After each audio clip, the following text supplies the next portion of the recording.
You're listening to the recorded lecture on digestive and GI treatment modalities. The objectives for this lecture are for you to describe the purpose and types of enteral and parenteral nutrition access devices, identify the purposes, indications for, and administration techniques of enteral and parenteral nutrition formulas, discuss the nursing management of a patient with enteral feeding tube, stomal tube, or intravenous catheter, and explain the nursing measure used to prevent complications from enteral and parenteral nutrition support. So insertion of a gastrointestinal tube into the duodenum or jejunum can be done by the nurse through the mouth or nose, or it can be surgically inserted through the abdominal wall by a physician. A G-tube insertion or NG-tube insertion is done for decompression, lavage, administration of tube feedings or fluids, or administration of medications. It can also be performed to aspirate gastric contents.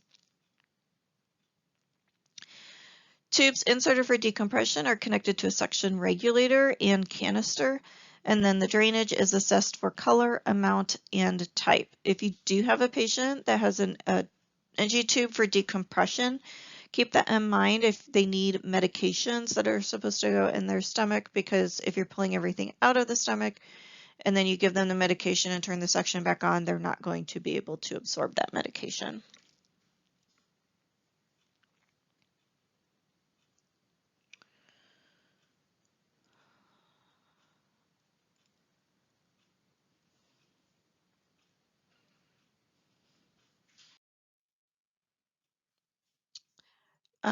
There is a difference between enteral feeding tubes and then the tubes that are put in for decompression. The feeding tubes are generally smaller than the gastric tubes that are used for decompression as well as drainage. Gastric tubes should be replaced every 4 weeks if you have one that's more long-term. Enteral tubes can be contraindicated for patients who have basilar skull fractures, maxillofacial surgery, or facial trauma, as well as those with uncontrolled coagulation abnormalities, and that's just because of the trauma that you can cause. If they have basilar skull fractures or maxillofacial surgery or any kind of facial trauma, you don't see where you're going whenever you insert the tube, and you could actually cause more damage. As far as the nurse in feeding tube administration, nurses need to monitor intake as well as output, and the tube needs to be irrigated with water after each feeding if you're doing bolus feedings, after each medication administration, and generally it's 30 mils for an adult client of water before and after medication administration. If you have a patient who has continuous tube feedings, then the water is going to be given every 4 to 6 hours. And they actually, if it's connected to a pump, they have a 2-bag system where the formula goes in one bag and then the water goes in another bag, and you can actually program the pump every 4 to 6 hours to administer so many milliliters of the fluid, of the water, to do a water flush. That way they're staying hydrated. As far as troubleshooting goes, if you have an obstruction, you can try warm water irrigation. You can try milking the tube, infusing digestive enzymes or mechanical declogging devices can be used as well. I know you've probably have seen, if you've been in the clinical setting or have heard, to use Coca-Cola or Dr. Pepper, cranberry juice, something that's more acidic, but this can actually cause damage to the tube, and it is not recommended by any of the manufacturers to use those types of methods for declogging a tube. If you have a patient who has an NG tube or G tube or J tube, you need to make sure that you provide adequate oral hygiene. If they have an NG tube, you want to perform nasal hygiene as well. But they're not taking in anything orally. So oral hygiene is important, whether they have the tube going through their mouth or they have it actually inserted into the abdominal wall. You need to make sure that they have good hydrated mucous membranes. They don't have any kind of thrush or anything growing on their tongue, that their teeth still look good and they're nice and healthy. If they have a tube, look at and around the site of the tube for the skin to make sure there's no skin breakdown, no rash, no irritation, no drainage. Make sure that the patients are adequately hydrated, so you're going to watch for fluid volume deficit. You can also watch for fluid volume overload, not as common, but it can happen, especially if there's something going on with the kidneys or the heart that you're not aware of. You need to look for complications related to improper tube placement. If the tube gets pulled or dislodged, then they can aspirate, and so you'll look for respiratory symptoms for that. You also want to look for dumping syndrome to make sure that they're not getting rid of their feeding too quickly, because then they're not going to be getting the calories and nutrients that they need. The patient will be on aspiration precautions, and as far as what type of feeding, the number of calories, the rate, that's all determined by the physician who works with a dietitian or nutritionist.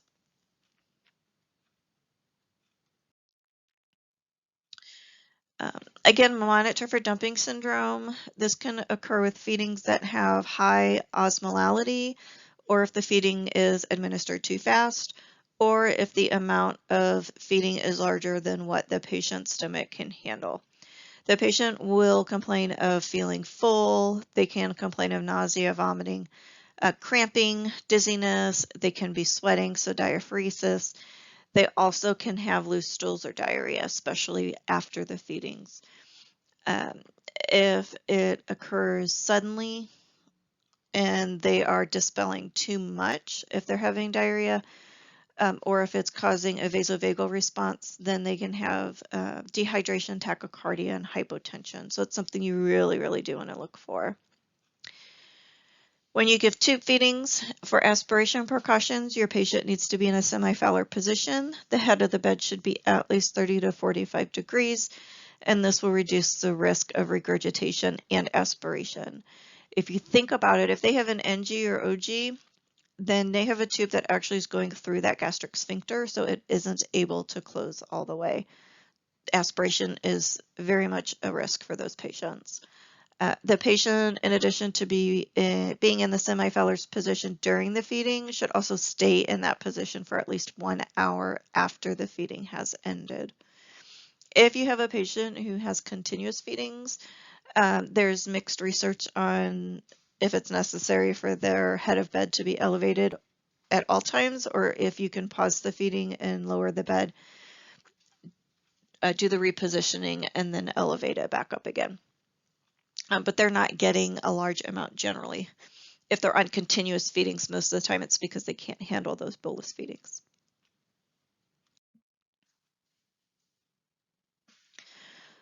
And I think this just goes over kind of what I had already said. Make sure that they're getting the correct feeding. So the formula is the correct formula. It's at the correct rate. You're giving it via the correct method, whether it needs to be bolus or it needs to be continuous. And then you need to watch for patient tolerance. You will look at residual. So if you have bolus feedings or intermittent feedings, then you're going to look at it before you give the feedings to make sure that their stomach has emptied out what was given in the previous feeding. If they do have continuous feedings, then you generally check that before you do your water flushes. So every 4 to 6 hours, sometimes doctors will order it at a specific time as well. You always want to use a 13 mil syringe or larger. Sometimes you'll see 35 or 60 mil syringes, but you don't want to use anything smaller than that because it can damage the tube. You don't want to mix medications with feedings because some medications when mixed with the formula will clot. Other times they will bubble. And so you always want to do the 30 mil water flush to make sure that the formula is flushed out of the tube. Otherwise you can cause clogging in the tube. If you do have continuous feedings, you don't want any more than what is administered in 4 hours of a feeding. If you have an open system would be wipe the can off, open it up, pour it into the bag, hang the bag for it to go in. They do have closed systems now where the formula is in a container with the tubing attached and everything is completely closed. Those can go longer. You just have to follow manufacturer's instructions.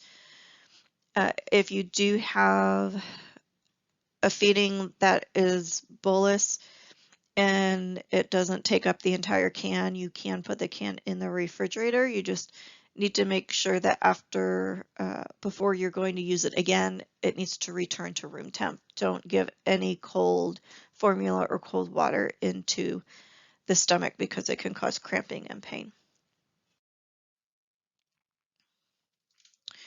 Gastrostomy and jejunostomy are both surgical procedures. And with a gastrostomy, you have a surgical incision straight into the stomach from the abdominal area.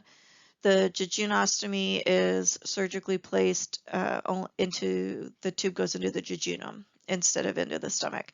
So it's further down in the GI tract. And this is done if the gastric route is not accessible or if the patient's at high risk for aspiration, then they'll do the J tube instead of the G tube or the PEG. Assessment is basically the same with any other enteral feeding, except when the tube is first placed, you're also going to look for infection at the site because it is a surgical procedure. You also need to be aware of GI bleeding because of the surgical intervention again. So you're going to look at the insertion site, you're going to look at the skin, make sure you note the drainage, if there's drainage, the color, the consistency.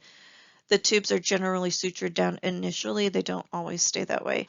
And sometimes they have a balloon internally that will help keep them in place. Sometimes they don't. It just depends on what the physician decides. So this is what a PEG tube looks like. And it's a PEG, so it goes into their stomach. And you can see, let's see if I get my little pen here. Here, there is actually a tube that goes outside with the clamp as well as the internal structure. And there is no actual balloon that gets inflated here. So there's this disc, but that's it. And then there's an adapter that goes here, and then the tube that can go up to the continuous pump that way. Over here, this is actually called a G button because it looks like a button. This area here is where you put the syringe so that you can inflate the balloon, and the balloons can hold up to 5 mils of either sterile water or air. And then this actually folds over and plugs the button top. You would have to add an extension tubing, and then onto that extension tubing, you could do another tube. Okay, here's a dressing. It's usually split gauze, and I don't know if you can tell right now or not, but that's the split gauze part, and then they put a piece of tape over it. And that's just to help protect the insertion site and then also keep it clean and dry. Sometimes you'll have a dressing, sometimes you won't. It just depends on the physician and the patient if it's something that is longer term. You need to make sure with your patient that you're meeting all their nutritional needs, and they will have a dietitian a nutritionist who will follow up with them as well. Make sure that you do proper skin care, and you'll change the dressing every shift, and then, as needed for any kind of soilage. Because some patients will leak around that site, and you need to make sure that you keep it nice and clean.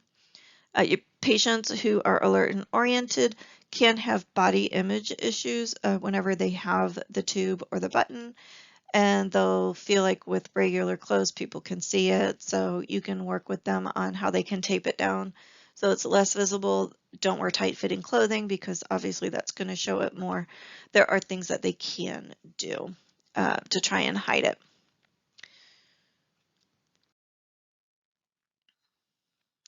So again, you assess the site, make sure there's no infection. Cellulitis is not as common, but it can happen, especially when they first get the tube. And then leakage can be an issue. If it's a big issue, then you want to go back to the physician, let the physician know they might need a larger tube. GI bleeding initially, whenever you have surgical intervention, is possibility, and then also if there's any pulling or trauma on that tube, you can cause internal bleeding. So that needs to be something that's monitored as well. And then you're always checking for placement of the tube before you use it to make sure there's no dislodgement. If it is dislodged, then you need to let the physician know right away. If it's an NG or an OG, generally those can be replaced. But if it's a PEG tube, a G tube, J tube that was surgically put in, that's something that the physician will have to come and replace. And then you have parenteral nutrition. So if you have a patient who cannot take in oral nutrition and because of their GI system cannot have any kind of enteral or oral, they will be put on parenteral nutrition, and it provides nutrients through an IV. The goal is to improve nutritional status just like your enteral feedings or your oral feedings. You want to establish a positive nitrogen balance and maintain muscle mass, promote weight maintenance, and enhance the healing process. Parenteral nutrition is generally not something that's meant to be long-term. However, it can be long-term if necessary. It can be delivered through a peripheral IV or a central line, and it just kind of depends on the solution as well as the length of treatment. A large high flow vein is the preferred site, so the centrally inserted venous catheters are preferred. PICC lines are preferred as well, but they can do peripheral depending on the amount and the type of formula that's being given parenterally. So here's an example, subclavian triple lumen. It is one tube internally, but externally you have 3 access ports. Most of the time, one is signified for the TPN, one is signified for blood draws only, and then the third one if they're getting any other IV therapy, like antibiotics or fluids or anything else, it can go through there. As far as the type of patients who are candidates for parenteral nutrition, the patient must be unable to ingest adequate oral food or fluids for a 7 to 10 day minimum time frame. So it's not something that they'll do if they just can't have any nutrition through their GI system for a couple of days. It has to be something that's an extended time frame. Enteral nutrition should be rolled out first. You want to initiate enteral nutrition as soon as possible so that you can maintain peristalsis and gut mucosal integrity and then improve the immune function because the GI tract works with immune function as well. If it is not being used, then you have complications like paralytic ileus or obstructions, infections. As far as the installation of parenteral nutrition, the patient will get anywhere from 1 to 3 liters of solution over a 24-hour time period. And the bags are marked as far as what time they came out of the refrigerator. They are only good for 24 hours. If you do not use the entire bag over the 24-hour time period, you still need to discard that bag and you would have to start another bag if they don't have any kind of break in between their bags. Parenteral nutrition solutions need to be started slowly and advanced gradually, and that's because of the glucose that is in them. The patients will have daily lab draws so that they can be monitored for any adjustments that need to be made to the solution. Patient will also be on daily weights.